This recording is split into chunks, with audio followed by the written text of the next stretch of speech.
It was strange how it had happened, Dorso thought, walking slowly toward the gym, hoping the stench would dissipate before he got there. Some lab technician in Texas had fired one electron through a linear accelerator near the speed of light onto a receptor plate, where there were hits from two electrons.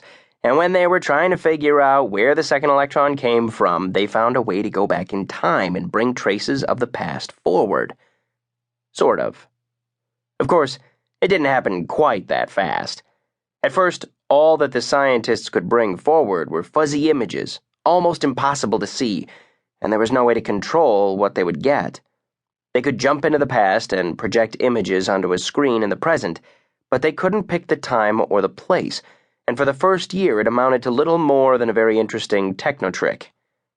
They might see a vision of a dinosaur one time and, on the second try, get an image of a man who might be Julius Caesar getting ready for a bath or Anne Boleyn getting her head chopped off. Initially, only the supercomputer labs could make it work because it required a warping of the timeline that took loads of electrical energy. But then they found that the new superchip developed by Roger Hemsvet in his basement in Fort Garland, Texas, made it possible for anybody with a personal computer to play with the timeline. That blew everything wide open.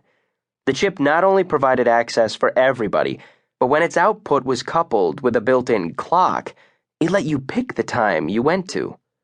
If you used data from GPS equipment, it became easier to pick the place as well.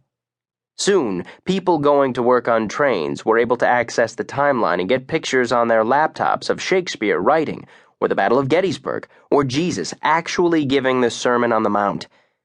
In the beginning, there were amazing effects. Many of the more money-oriented evangelical ministers found themselves going broke when people listened to Jesus directly instead of needing a middleman.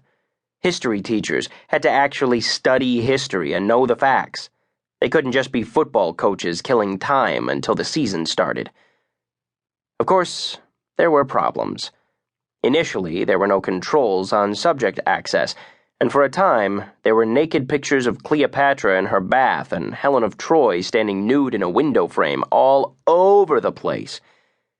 It was an exciting time to study history.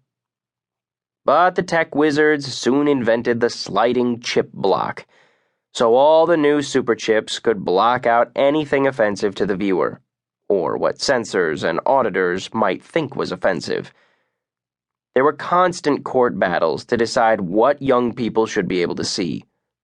Then they discovered the hologram projector chip, which allowed anybody with a laptop not only to pull images from the past, but also to project them anywhere they wanted. And for a short period, it was impossible to drive down a road without seeing some historical image on a wall or some figure from the past standing in a yard.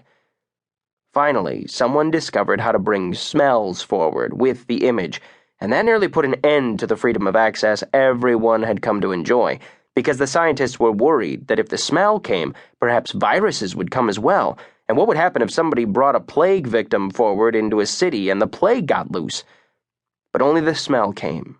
No solid bodies, and while no one could quite understand why that was, there were no bacteria or even viruses introduced from the past.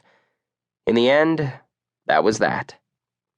But no one could see into the future for the simple reason that it hadn't happened yet, and there were apparently no other split dimensions or alternate timelines to find.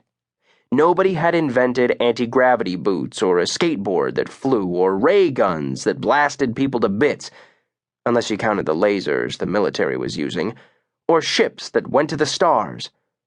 At least, not yet. There was, Dorso thought, entering the gym, just this messy timeline business and the normal humdrum life that he had going for himself, with no blips on the horizon except that somebody, somewhere, had decided to make him the recipient of a string of strange techno-practical jokes. Bodies and dead rats and frogs had started appearing in his locker about 3 months earlier. Then it got positively weird. There would be images mixed with other images. A carp stuck halfway through a pane of glass, alive and wiggling. A Brazilian soccer player looking normal except that his